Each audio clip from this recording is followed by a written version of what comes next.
اسے کہتے ہیں چور مچائے شور۔ یہ پوسٹ بنائی ہے سہیل خان نے، اور لوگوں کو بتا رہے ہیں کہ دیکھنا شرک نہ کرنا، اگر آخرت سے یعنی جہنم کی آگ سے بچنا چاہتے ہو تو اللہ کی طرف رجوع کرو، اللہ کی طرف رجوع کر لو۔ تو ہم بھی تو یہی کہہ رہے ہیں، اللہ کی طرف رجوع کرو۔ یہ جو سجدہ تعظیمی کا شرک آپ نے گڑھا ہے اور اس کو نظم کے ڈنڈے کے طور پر یہ پھیلایا جماعت کے اندر، اس سے واپس لوٹو۔ شرک کے ساتھ تمہارا یہ لین دین اور یہ تمہاری جو اندر و اندر رابطے ہیں اور اس کے بعد اس کے اوپر جم گئے ہو، یہ تمہاری آخرت برباد کر دے جی۔ واپس اللہ کی طرف پلٹو، اللہ کی طرف پلٹو۔ یہ تو ہم اگر کہیں تو ہمارے منہ پر یہ بات اچھی لگتی ہے، اور اگر یہ کہیں یہ تو ایسی بات ہے جس طرح طاہر القادری کہتا ہے دنیا میں بڑا اندھیرا ہے، علم کی چراغ جلانے کی ضرورت ہے۔ تو بتاؤ اس کی بات کا کیا معاملہ ہے؟ اسی طرح اگر طارق جمیل کہے کہ تمام انبیاء نے توحید کی دعوت دی ہے، بھائی تمام انبیاء نے دی ہے تو تم توحید کے خلاف کیوں ہو؟ شرک کی دعوت کیوں دے رہے ہو؟ ہر طرف شرک پھیلا رہے ہو۔ اسی طریقے سے عارف علوی صاحب کا بھی میں نے ایک وہ بیان اپلوڈ کیا، اس کے اوپر تبصرہ بھی کیا ہے۔ وہ کہتے ہیں قرآن کی طرف آ جاؤ، عارف علوی صاحب کہہ رہے ہیں اندازہ لگائیے۔ تو 10 محرم کو آپ کیا کر رہے تھے اس وقت؟ تو آپ قرآن کی طرف یا گھوڑے کی طرف آپ کا رخ تھا؟ تو یہ سارے یہی کہتے ہیں۔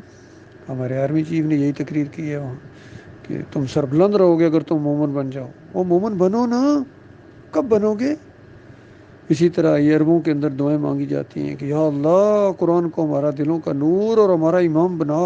تو تم امام بنانے کے لیے تیار نہیں ہو، تم نے تو قرآن کو پیچھے چھوڑ دیا۔ تو زبردستی تھوڑا ہی اللہ تعالیٰ قرآن کو تمہارا امام بنائے گا۔ تم خود جدھر جاتے ہو اللہ چلنے دیتا ہے، اس کے بعد آگے جہنم رکھ دیتا ہے۔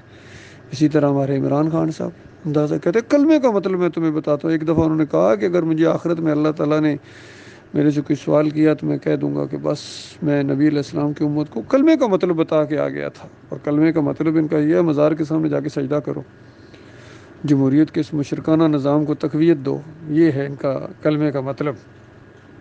سارے لگے ہوئے ہیں، فضل الرحمان لگے ہوئے ہیں، طاہر القادری لگے ہوئے ہیں، اور پتہ نہیں طاہر اشرفی صاحب لگے ہوئے ہیں، سارے ان کو کوئی ہوش نہیں ہے۔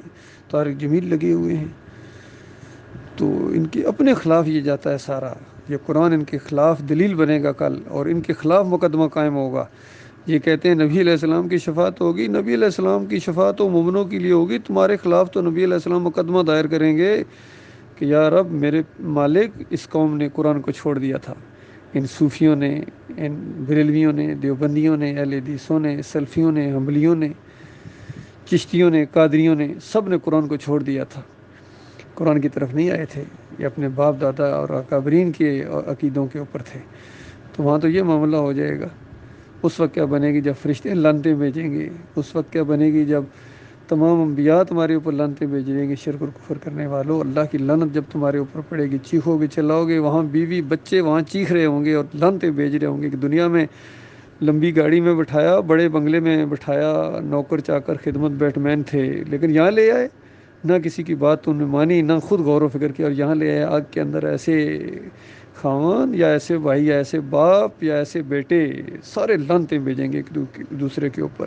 ان کی سری اس طرح بنی، جس طرح سری ہوتی ہے، ان کے منہ ہو جائیں گے، اونٹ ان کا نیچے لٹک جائیں گے، ناف تک آ جائیں گے، اور اوپر والا اونٹ اوپر چڑھ جائے گا۔ اس طرح ان کے ساتھ معاملہ ہونے والا ہے، اور ان کے چہرے کالے ہوں گے، اور ان کو کہا جائے گا کہ ایمان کی دعوت تمہارے سامنے آئی تھی، ایمان سمجھ بھی گئے تھے، اور ایمان سمجھنے کے بعد پھر مشرک بن گئے تھے، پھر چادریں تم نے چڑھائی، پھر عرس اور میلے کیے، پھر جمہوریت کا مشرکانہ نظام، پھر بندوں کو سجدے تم ثابت کرنا شروع ہو گئے تھے۔ اب چکھو مزے عذاب کے، وہ ہمیشہ ہمیشہ کا معاملہ ہے۔ اللہ کے بندوں یقین کرو بڑا خوفناک انجام تمہارا انتظار کر رہا ہے۔ اللہ تعالیٰ اس خوفناک انجام سے ہمارے پیارے بھائیوں کو بچائے۔